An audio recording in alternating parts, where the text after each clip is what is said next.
Salut à tous et bienvenue dans cette nouvelle édition de votre magazine Les Grandes Lignes. La journée mondiale de l'Afrique, observée à Maurice ce 25 juin 2023, comme chaque année d'ailleurs, aura été marquée par de nombreux événements culturels. Nous en avons parlé dans d'autres numéros. Voici maintenant le compte-rendu d'un autre événement organisé dans le même contexte. La deuxième édition d'Africa Speaks 54 s'est tenue à Maurice sous l'égide du Africa Consortium, initié par l'Academy of Design and Innovation, avec le soutien d'un certain nombre de partenaires, dont l'Economic Development Board, le Centre Nelson Mandela pour la culture africaine et créole, et The Arts, organisation basée à Dubaï, fondée par la Mauricienne Zahira Mouti.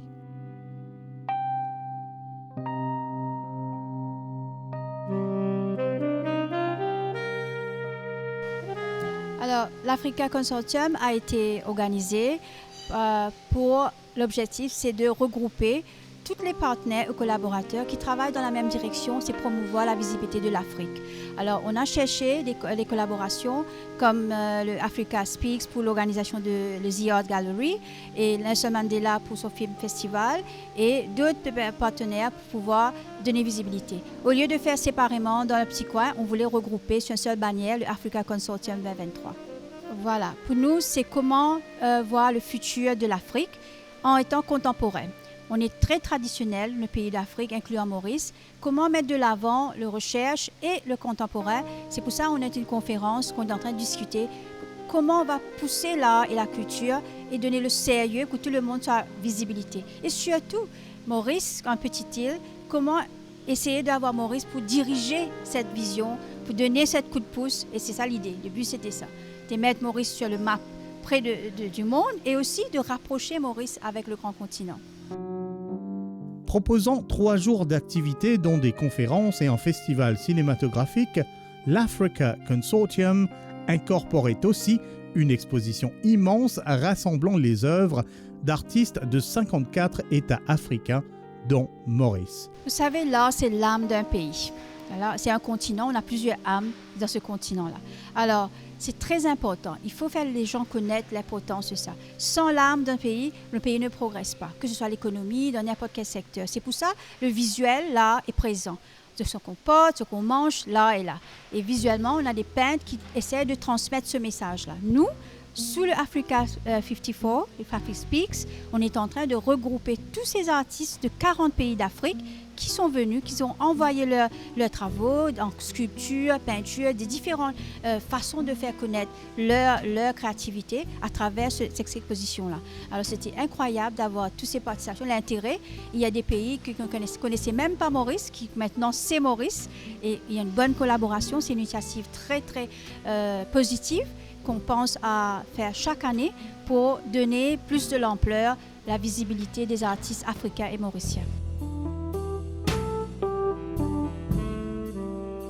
Cette manifestation rappelait la diversité de la créativité africaine et attendait son public dans l'espace appelé le plateau au Kodan Waterfront. Et l'occasion tout d'abord pour permettre nous, artistes locaux, d'avoir une exposition, de venir en avant, mais aussi comment organiser ensemble avec le Africa Speaks 54, ramenant aussi les artistes africains.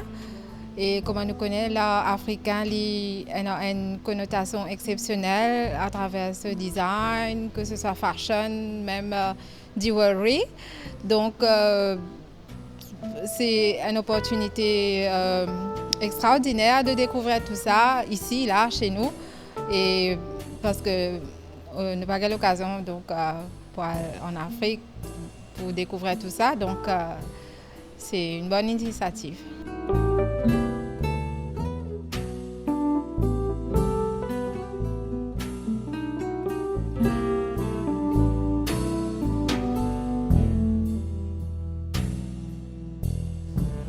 Qui frappant quand justement on guette de visu une œuvre venue de différents pays africains? Voilà, en quoi est-ce que justement vous de pop-out, comment dire. En quoi c'est différent de ce que Maurice fait et en quoi peut-être c'est cause avec ce que Maurice fait, c'est raison avec ce que Maurice fait. Alors, qui frappant finalement dans ma zone d'Afrique, c'est cette approche par rapport à cette technique. Me trouver dans le tableau un mélange de techniques qui fait collage. Comme si on a toute une panoplie, il n'est pas limité juste à la peinture ou bien à un seul élément. C'est une intégration beaucoup de techniques et un mélange qui fait la richesse aussi de l'art africain.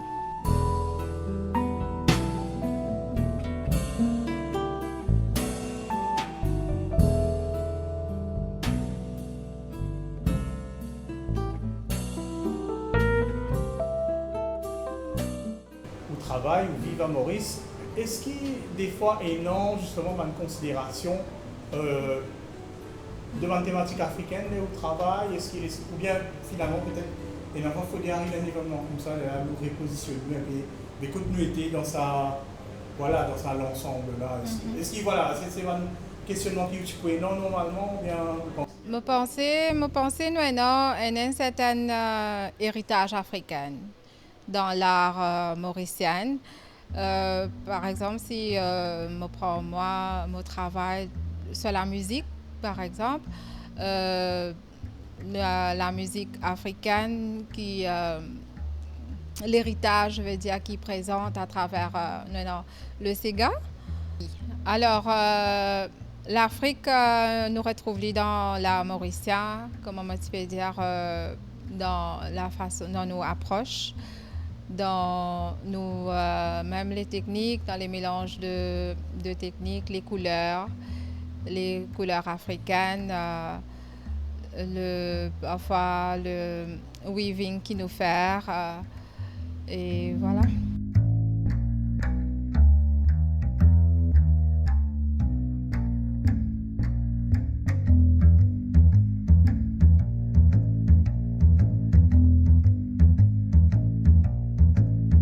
Et l'Afrique, il y a beaucoup de potentiel. On a beaucoup d'étudiants africains qui viennent chez nous, parce qu'on est un niche school, un niche institute.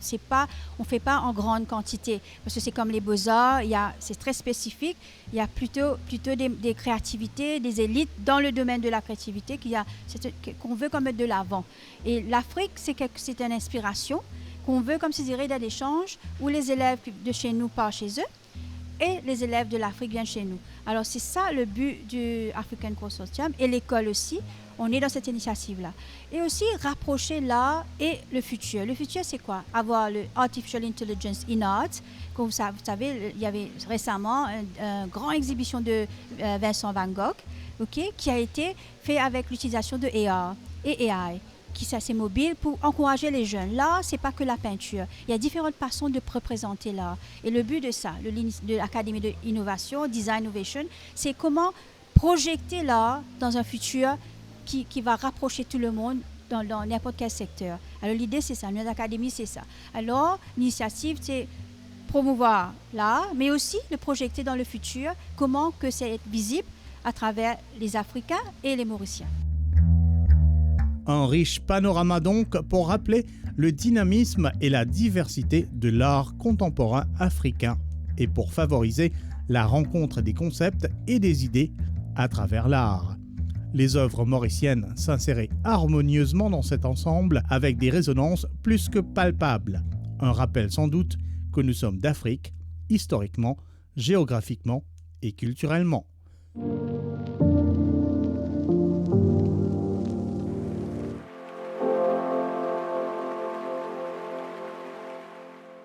Nous mettons cap maintenant sur Grand Bay, plus précisément à la galerie Shea Hewitt, pour un compte-rendu de l'exposition Graphic. Cette exposition transportait le public dans le monde coloré et stylisé de 3 plasticiens contemporains mauriciens. C'était d'ailleurs une première pour cette galerie que de réunir exclusivement 3 artistes mauriciens. Shea Hewitt, la fondatrice, compte bien pousser leurs œuvres vers des marchés internationaux. Les noms, vous les connaissez bien, Gaël Froget, RYMD ou Raymond Levantard et Max Anish Gauria. So the graphic show is local artists, and we just wanted to show a collection of 3 artists that we are very interested in working with locally and internationally. Previously we've had Gail Froger's work in our shows as a group show, but we would like specifically to take his work internationally. 3 voix bien distinctes, mais toutes avec un style résolument urbain. Cela donne des tableaux qui dialoguent entre eux et qui ne manquent pas de faire un fort impact visuel. La fondatrice de la galerie nous en dit davantage. My husband and I and our family immigrated to Mauritius January 2020. I've always had a desire to do a gallery. After looking around, I saw that there wasn't any international representation in Mauritius.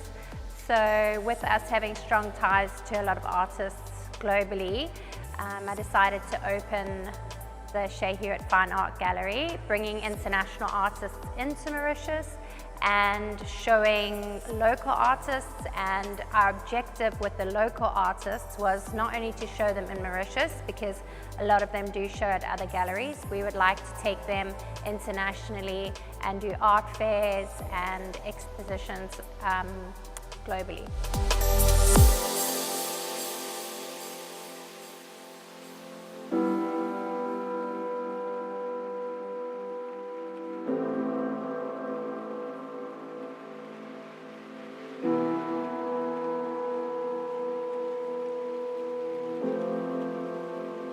So we've chosen 3 local artists. They all are very different in their approach to painting. We specifically like their color and their form and their line and their movement. We would like to work with these artists not only locally but internationally as well. And we're very proud to be showing these 3 wonderful artists all together. It's been the first time in the Shea Hewitt Gallery that we've had just a local group. Audace, créativité débridée, expression viscérale, quelques qualificatifs pour relier les œuvres de ces 3 artistes mauriciens exposant dans le cadre de Graphic. L'expo prenait fin ce 9 juillet 2023. Les œuvres restent toutefois visibles à travers le site web de la galerie sur la page suivante www.sheahewitt.com/graphic.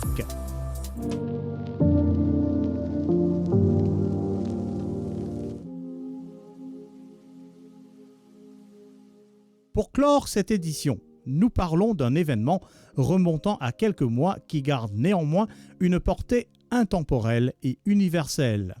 Il s'agit de l'exposition Code Noir, un édit déshumanisant, qui se tenait du 12 au 28 avril 2023 au Musée intercontinental de l'esclavage. Ce musée, aussi connu comme ISM Mauritius, investit l'espace de l'ancien hôpital militaire construit par Mahé de la Bourdonnais à Port-Louis. L'une de ses fonctions est de proposer des instances de médiation avec le public autour de ce chapitre difficile mais incontournable de notre histoire coloniale, l'esclavagisme. Cette exposition temporaire sur le Code Noir s'inscrivait pleinement dans cette démarche et parlait de l'impact d'un racisme institué, réglementé et codifié par le Code Colbert. Cette exposition-là, avant nous entamer, nous causons un terme qui est utilisé justement de tout ban descriptif, il y a pas autant rappelé ce terme-là, je te servis le terme esclavé et non pas esclave. Alors, dis-moi, c'est quoi la différence qui fait qu'il y a pas autant qui nous apprennent servir un terme plutôt qu'un autre? Nous servir le terme esclavé, nous capables de servir aussi le terme esclavisé ou personne mise en esclavage, qui fait parce que quand nous disons le mot esclave, il réduit l'humain à un titre. Donc à l'époque, période coloniale, période esclavagiste, tu peux servir le terme esclave pour définir pas un humain, mais plutôt un objet, une affaire qui nous nasté, qui nous capable de disposer comme on a envie. En fait, nous restreint sur liberté de mouvement, sur liberté de pensée et aussi sur liberté pour passer quelque chose avant une future génération, qui n'était pas le cas. Parce que, par exemple, aujourd'hui, nous la preuve que Saban Jimoula, Saban humain là, c'est une passe en affaires, l'héritage culturel, la langue qui nous a, l'identité. Non pas seulement, mais aussi qu'ils ont une faire, qu'ils ont construire, qu'ils ont contribuer au développement socio-économique de l'île. Donc, nous servir le terme esclavé, surtout pour rendre justice à ces personnes-là et aussi pour humaniser. Promulgué en 1685 par Louis XIV et élaboré par Jean-Baptiste Colbert, le Code noir, comme on l'appelle aussi, jetait les bases juridiques de l'esclavage dans les colonies françaises. Cette exposition-là lit axée sur le Code noir, Code Colbert, qui fait le choix déjà d'accès à une exposition là à Code noir. À la base, cette exposition a été ouverte pour le 1er février, donc date de l'abolition de l'esclavage à l'île Maurice. C'est pour surtout montrer aux Mauriciens, voilà, qu'est-ce que c'était le Code noir. Le Code noir, c'était un édit de différents articles qui visent à contrôler, nous pouvons dire, les personnes qui se mettent en esclavage. Donc, il y a différentes lois qui existent là-dedans, qui sont écrites, montrer en fait comment est-ce que tu peux contrôler ça du monde là. En gros, il y a 54 articles. L'article là, c'est cause les punitions, la religion et tout. Donc, en gros, il y en a 54. Ce document royal réunissait 54 articles réglementant chaque aspect de la vie des esclavés dans les colonies françaises, particulièrement à l'île de France, aujourd'hui Maurice, et l'île Bourbon, aujourd'hui La Réunion. Derrière, bien sûr, tout ce monde l'article-là. Et non, on reconnaît une leçon d'histoire, une compréhension peut-être réelle. Rappelle-moi justement une facette principale. La première affaire qui nous a causé du Code noir, c'est l'article qui dit qu'un esclave, une personne mise en esclavage, est un bien meuble. Qu'est-ce que un bien meuble? Ça veut dire qu'il a le même statut qu'un meuble, qui fait qu'un propriétaire, il peut acheter, il peut revenir, il peut mettre dans son testament pour l'église après. Après, nous avons les autres articles, comme le mariage, ou même les autres enfants, tout ça là, qui montraient comment tu peux contrôler ça. Donc, les mariages, par exemple, tu utilises l'autorisation des propriétaires pour être capable de marier. Après, nous avons les autres affaires, comme quand un enfant naît, il ne peut pas appartenir aux parents, non, il appartient aux propriétaires. Ils suivent la condition de ce moment. Nous avons différents articles qui contrôlent non seulement l'aspect physique de la personne, mais aussi l'aspect moral, qui dit que, par exemple, je n'ai pas le droit de faire une fête ou soit joindre regroupe autres, qui un humain, il besoin regroupe avec du monde qui les connaît, pour qu'il sente nous appartenir à quelque chose. Mais dans le Code noir, on peut ça du monde là joindre pour qu'ils justement isolent dans quelque sens. Au centre de cette exposition-là, je passe une vitrine et dedans, voilà, qu'est-ce qu'il y a? Donc, ce document-là, c'est une copie du Code noir de 1723 qui vient des archives nationales de l'île Maurice qui se trouve à Coromandel. Donc, ça, c'est un exemplaire d'un document qui nous est capable de montrer concrètement à un visiteur, voilà, c'était quoi le Code noir en dehors de ce banalois, comment il était. Donc, c'était ce document-là, ce papier-là qui peut contrôler justement la vie de toutes ces personnes.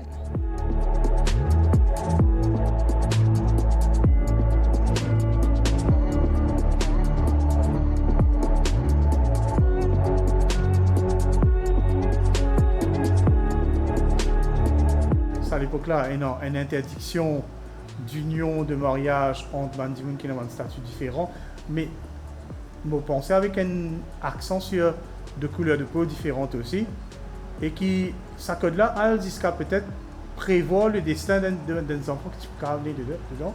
À la base, le Code noir même, il est écrit par Colbert sous la direction, sous les ordres du roi Louis XIV, qui justement compte qui ban blanc avec ban du monde de couleur, ils ont mélangé, ils ont une relation. Donc, quand il a appliqué à l'île Maurice les lettres patentes en 1723, donc il y a un article qui dit que ban blanc avec ban personne de couleur, ils ne sont pas capables de marier, ils ne sont pas capables ni vivre en concubinage ni marier. Donc, du fait que c'est illégal, quand ban ça pas empêche un propriétaire un blanc avec une personne de couleur vivant en concubinage ou gay des enfants. Donc du fait qu'il est illégal, les enfants là ne sont pas reconnus premièrement par la loi et du fait qu'ils ne sont pas reconnus aussi, ils ne sont pas capables de faire affaires comme l'héritage ou obtenir justement cette liberté parce qu'ils sont nés d'une façon illégale, nous pouvons dire.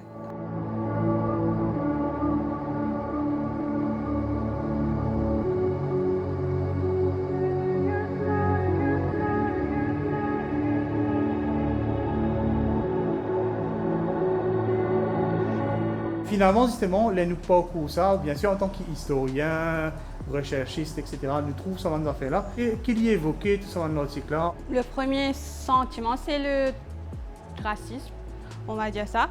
Et aussi, préjugés qui, noir avec blanc, ce pas un droit reste ensemble.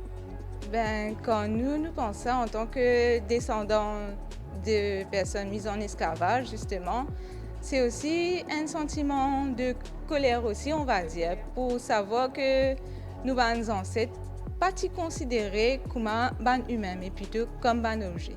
Malgré tout ça là, en dépit de tout ça la loi là, nous aujourd'hui nous la preuve que ça va nous résister, ça va la loi là pas n'empêcher exister. Et donc, nous aujourd'hui, nous existons, nous avons toute sa contribution qui est autour de nous à l'île Maurice en général, mais non seulement des affaires qui ne sont pas capables de tousser ni trouver, comme la langue créole qui nous peut causer aujourd'hui, ou les autres affaires comme le Sega, qui est une affaire qui unit toute la société mauricienne.